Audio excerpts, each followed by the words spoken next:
Barbara, bonjour. Bonjour. Voilà, nous sommes au mois de la femme, bien sûr, parce que nous sommes en train de clôturer ce mois. J'aimerais que vous puissiez dire un petit mot quand même à tous ceux qui te suivent maintenant presque partout dans le monde. Qu'est-ce que vous pouvez leur dire? Nous sommes pratiquement à la fin du mois de la femme, mois de mars. Donc je profite de cette occasion pour souhaiter un heureux et magnifique anniversaire, mois de la femme, à toutes les femmes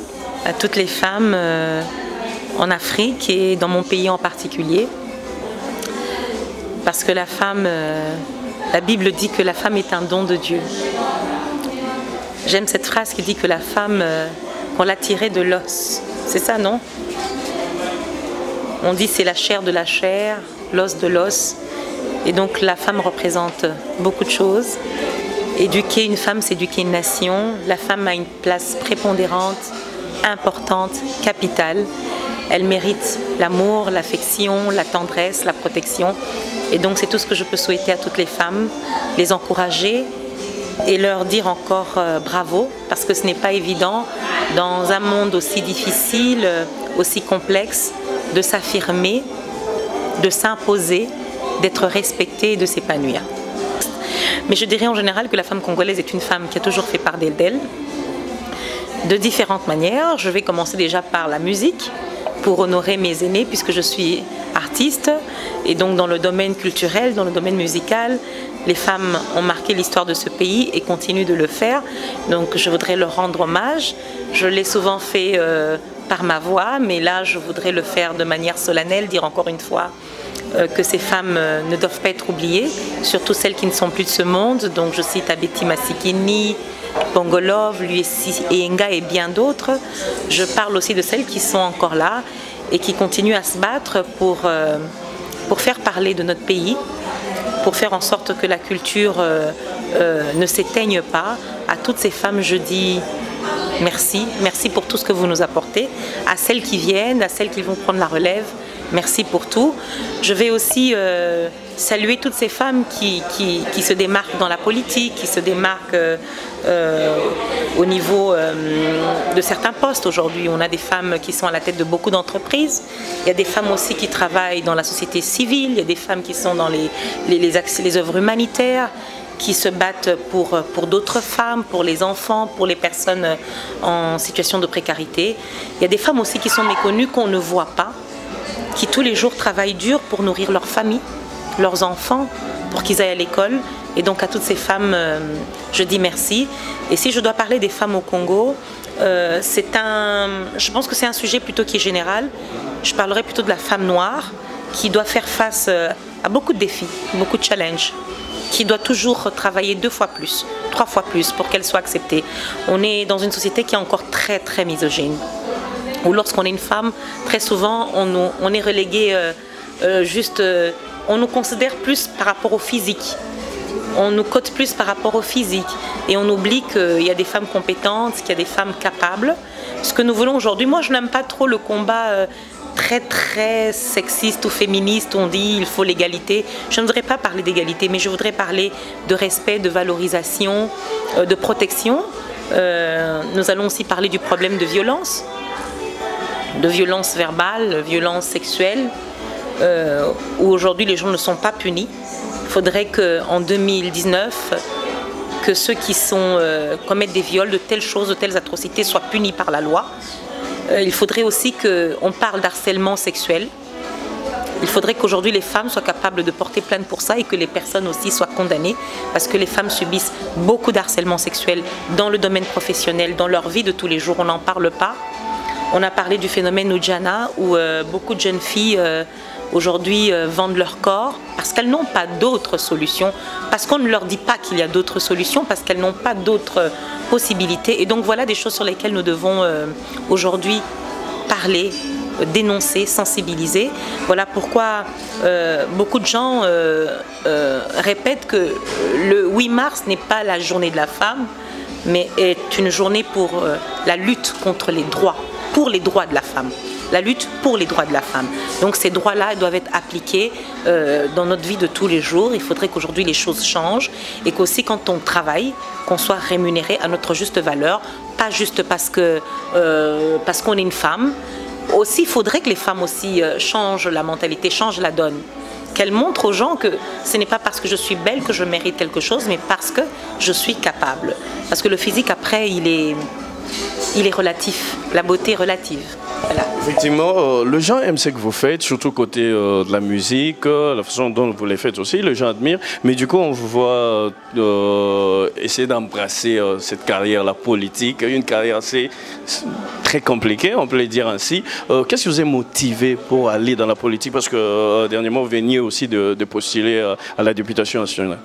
Ça a été une expérience très très enrichissante pour moi, même si le contexte politique de notre pays n'a pas permis que je sois députée. Mais je pense qu'il y a beaucoup de choses à faire. Pour moi déjà c'est un symbole. C'est tout un symbole que j'ai voulu montrer. C'est montrer qu'une femme est capable, qu'elle peut être artiste. Elle peut être capable d'embrasser une carrière politique. Parce que quelque part, quand on chante, on fait déjà de la politique. La politique, c'est quoi? C'est s'occuper des autres, c'est parler pour les autres, c'est défendre les autres. Être député, c'est voter des lois pour qu'il y ait un changement. Et je pense qu'aujourd'hui, dans notre pays, pour que votre voix soit encore plus entendue, la politique est un moyen de faire entendre nos voix. Alors le choix, cet engagement, ce désir d'entrer dans la politique, c'est surtout pour faire entendre la voix des femmes, la voix des artistes aussi. Je suis artiste. Aujourd'hui, qui défend les artistes véritablement au niveau de l'Assemblée, au niveau de notre gouvernement, au niveau de nos politiques? Les artistes n'ont aucune protection sociale.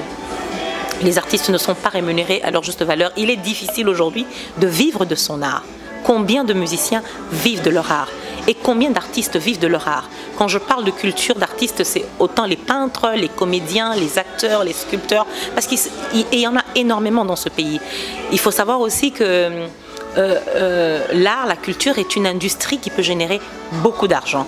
Quand on aura compris ça, qu'il n'y a pas que les mines, qu'il n'y a pas que nos richesses tant dans la faune ou dans la flore, mais que dans la culture aussi, on peut arriver à faire beaucoup de choses et à gagner beaucoup d'argent. Je pense que ce sera une forme de révolution. Donc voilà mes raisons de mon engagement politique. C'est donner une impulsion à mes actions, à mes engagements humanitaires. C'est pouvoir arriver à concrétiser ma vision, mes projets, aider les femmes, aider les jeunes, les encadrer, faire en sorte que la scolarisation soit gratuite pour tous les enfants de notre pays. Bouger les choses, changer les choses, voilà les raisons pour lesquelles j'ai voulu embrasser aussi. Malheureusement, ça n'a pas marché. Alors, qu'est-ce que vous allez continuer de faire concrètement? Vous allez laisser reprendre avec la musique comme d'habitude ou vous avez encore d'autres combats toujours dans la politique? Mon combat qui continue. Bon, la phrase de dire malheureusement ça n'a pas marché, je l'ai dit, c'est un contexte très politique parce que je suis allée à la rencontre des gens qui m'ont voté massivement. J'ai une véritable base. Aller à Kolwezi, c'est là où j'ai grandi quelque part. Donc c'était aussi dire à tous ces gens que je ne les ai pas oubliés, que je suis avec eux. Et pour moi, ce n'est pas du tout un échec, bien au contraire, c'est une victoire. Une victoire pour les femmes, une victoire pour les artistes, une victoire pour le peuple, parce qu'ils m'ont voté. Et j'ai foi que les choses vont changer dans ce pays. J'ai foi que les mentalités vont changer et que j'arriverai à atteindre mes objectifs. Et donc je continue mon combat. Si je ne suis pas à l'Assemblée, je continue à être dans le cœur des gens, je continue à être un leader d'opinion, je continue à parler, je continue d'être entendue par ma musique, par ma voix, par ma personnalité, et ça, je vais continuer de le faire. Alors, le titre Docteur Honoris Causa est un titre qui est décerné à des personnalités qui ont marqué par leurs actes. C'est l'organisation de sanctions de valeurs positives et l'Université de Floride de Miami qui décerne ce prix à des personnalités dans différents secteurs, autant dans l'agriculture, autant dans l'environnement, autant des personnalités politiques que des artistes qui en fait prônent des valeurs de paix. Et c'est un jury composé d'éminents professeurs, pas des moindres, que je remercie et que je salue, qui ont le temps de faire des enquêtes, qui ont le temps de faire des sondages et qui décident de décerner tel ou tel titre, prix, diplôme. Ça, c'est un diplôme.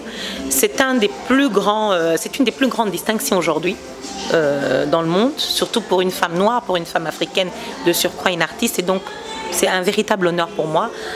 Ça prouve simplement que le travail paye, que la persévérance, ça paye dans la vie, que la détermination, c'est important. Et pour moi, c'est une victoire pour tous les artistes. Parce qu'on a toujours considéré les artistes comme des gens de seconde zone. Aujourd'hui, on peut être artiste et véhiculer des valeurs, être porteur d'un message, être un exemple, porter l'étendard d'un pays, porter le flambeau, représenter son pays, sa nation, et j'en suis très fière. Ce titre est un honneur. J'espère qu'on pourra le décerner aussi, qu'on aura, qui sait, l'occasion de le décerner à d'autres personnes. En tout cas, aujourd'hui, je suis très honorée. Je pense que je suis la première artiste à l'avoir, et même en tant qu'artiste africaine. Effectivement, c'est quoi le choix en fait? C'est ça, mais pourquoi seulement Barbara Kana? Mais c'était quoi le critère par rapport à cela? Parce que c'est vraiment un grand titre qu'on vient de... Les critères, c'est par rapport à mes œuvres. C'est par rapport au message que j'ai véhiculé au travers de mes œuvres, de mes chansons, de ma discographie. C'est mes engagements humanitaires. C'est tout ce que, en fait, les actes que j'ai eu à poser tout au long de ma carrière, de mon parcours, qui dure quand même depuis 18 ans. Ils ont écouté mes chansons, ils ont écouté mes titres, c'est cet engagement, c'est ce désir de prôner la paix, l'amour, la justice, surtout par mes œuvres musicales, parce que ce titre, je l'ai reçu en tant qu'ambassadrice culturelle. C'est dans le domaine musical, c'est un titre honorifique, voilà. C'est plus dans ce sens. Voilà, on va chuter maintenant avec votre actualité, bien sûr dans la musique. Parle-nous-en en fait. Là, je suis en train de me préparer pour un concert à Kisangani, où je vais pouvoir partager un grand moment avec toutes les femmes de Kisangani. Ensuite, je serai à Lubumbashi. Je suis attendue en Afrique du Sud et je vais remonter sur Paris pour une série de concerts. En même temps, avec mon titre de docteur, maintenant, je vais pouvoir aussi faire une tournée nationale pour expliquer le pourquoi de ce titre et qu'est-ce que nous pouvons faire, quelles sont les propositions que nous pouvons faire aujourd'hui pour que la jeunesse retrouve ses repères, pour que la jeunesse soit encadrée. Quelles sont les propositions que nous pouvons faire au gouvernement, à nos politiques, et aussi encourager tous les jeunes. On a l'impression des fois que les gens sont désespérés, pensent que ce n'est pas facile, mais je pense qu'il faut leur dire que c'est possible. Ce n'est peut-être pas facile, mais c'est possible. Sur le plan discographique, phonographique, album, quoi que ce soit? J'ai voulu me consacrer depuis l'année dernière et cette année, je voulais me consacrer, plus me focaliser sur tout ce qui est humanitaire. Et donc, je suis en train de préparer un single, mais ce sera pour la fin de l'année.